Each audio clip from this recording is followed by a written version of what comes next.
Hey everyone, it's Miriam and welcome back to the Nurse Career Blueprint. Listen, I remember freaking out about starting clinicals in nursing school like, what do I even wear? What if I mess up?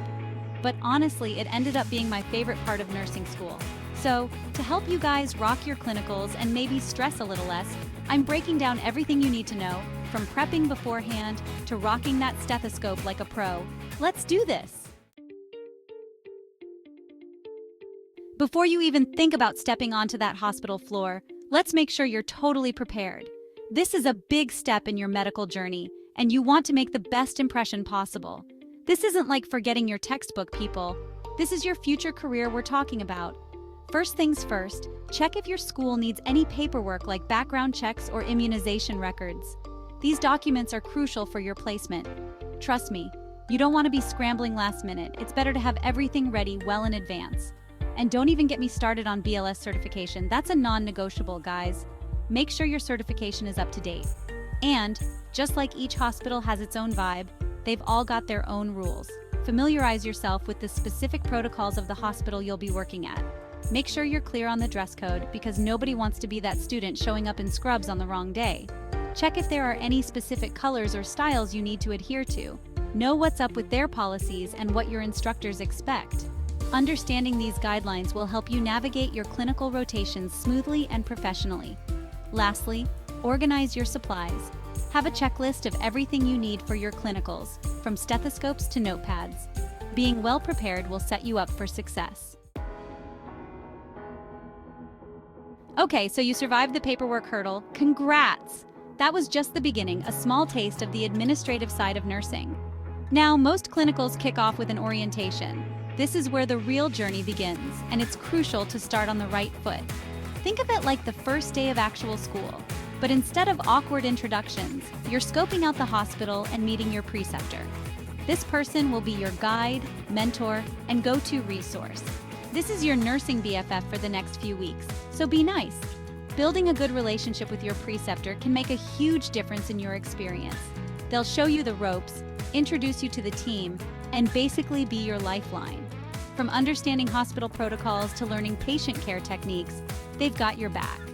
Pay attention during orientation because you're going to learn where everything is, how things work, and get a feel for the unit's culture.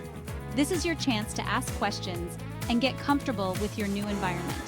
It's like learning the choreography to a dance, except instead of embarrassing yourself on a dance floor, you're potentially saving lives. No pressure. Remember, every step you take here is a step towards becoming a competent and confident nurse. All right, let's talk about what a typical day looks like on your clinical rotation.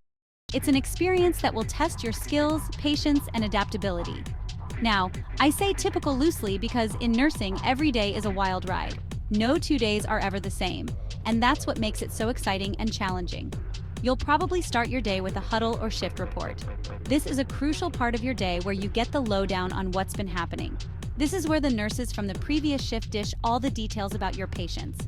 You'll learn about their conditions, any changes, and what to watch out for. Listen up, take notes, and don't be afraid to ask questions.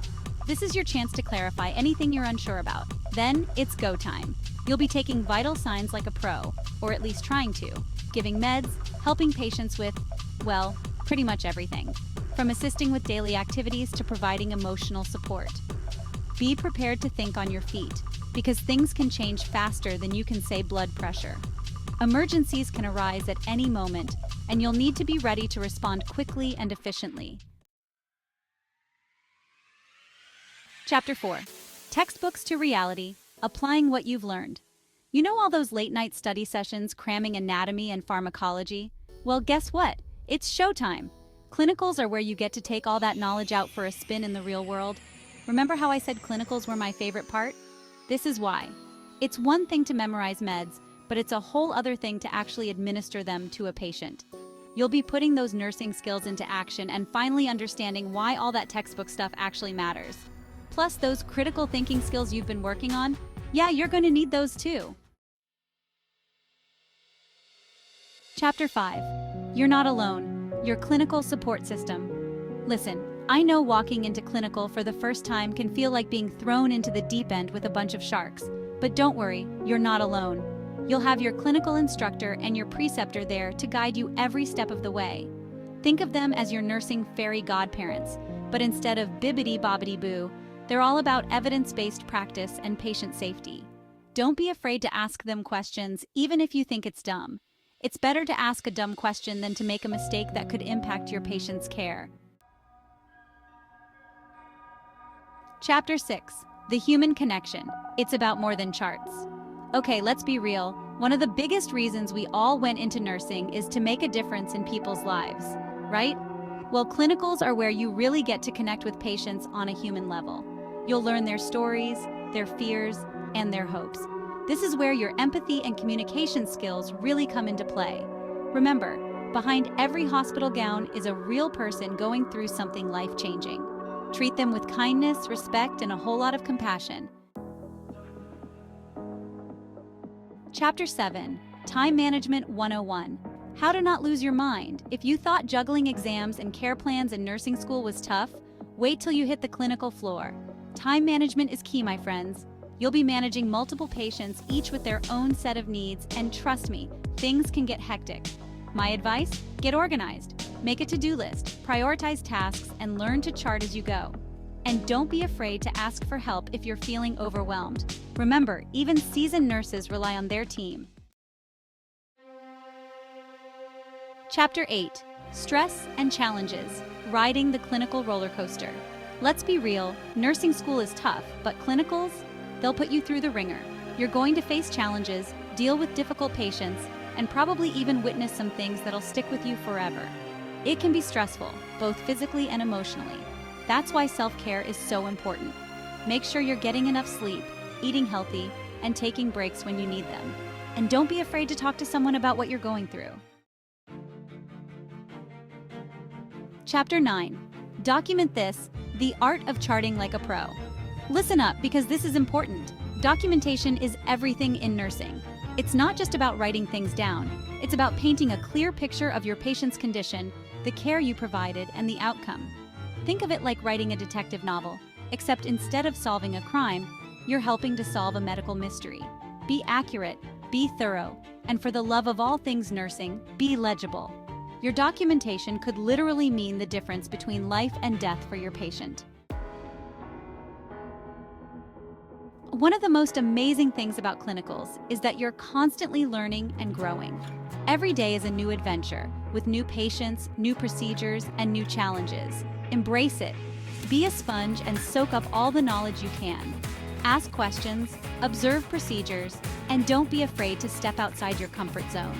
Remember, the more you learn, the better prepared you'll be to care for your patients. Okay, let's talk about professionalism. I know it sounds boring, but it's super important. This is a hospital, not a nightclub. Your appearance, your attitude, and how you interact with patients and staff all matter. Be on time, be prepared, and for heaven's sake, put your phone away. Remember, you're representing not just yourself, but also your school and the nursing profession. Chapter 12. Self-care isn't selfish, avoiding burnout 101. You know how on an airplane they tell you to put your own oxygen mask on first before helping others? Well, the same goes for nursing. You can't pour from an empty cup, people. Make sure you're taking care of yourself both physically and mentally. Get enough sleep, eat nutritious foods, and find healthy ways to de-stress. Whether it's hitting the gym, meditating, or just binge-watching your favorite show, make time for yourself. Chapter 13. From Zero to Hero, Building Your Nursing Confidence. Remember how I said I was freaking out before my first clinical? We've all been there. It's totally normal to feel intimidated, especially at first. But here's the thing. Confidence comes with experience. The more you do, the more confident you'll become. So don't be afraid to make mistakes, ask for help, and celebrate your successes, no matter how small they seem. Chapter 14. Reflection Time. Learning from your experiences. After each clinical shift, take some time to reflect on your experiences. What went well? What could you have done differently? Journaling can be a great way to process your thoughts and feelings. And don't be afraid to talk to your clinical instructor or preceptor about your experiences. They can offer valuable insights and help you grow as a future nurse. Remember, reflection is key to becoming the best nurse you can be. Outro, you got this. You made it. I'm so proud of you for taking on the challenge of nursing school clinicals. Remember, it's a marathon, not a sprint. Be kind to yourself, lean on your support system, and never stop learning. Now go out there and make me proud. Thank you for watching. If you found this video helpful, please like, comment, and subscribe to the Nurse Career Blueprint YouTube channel for more nursing tips and insights. See you next time.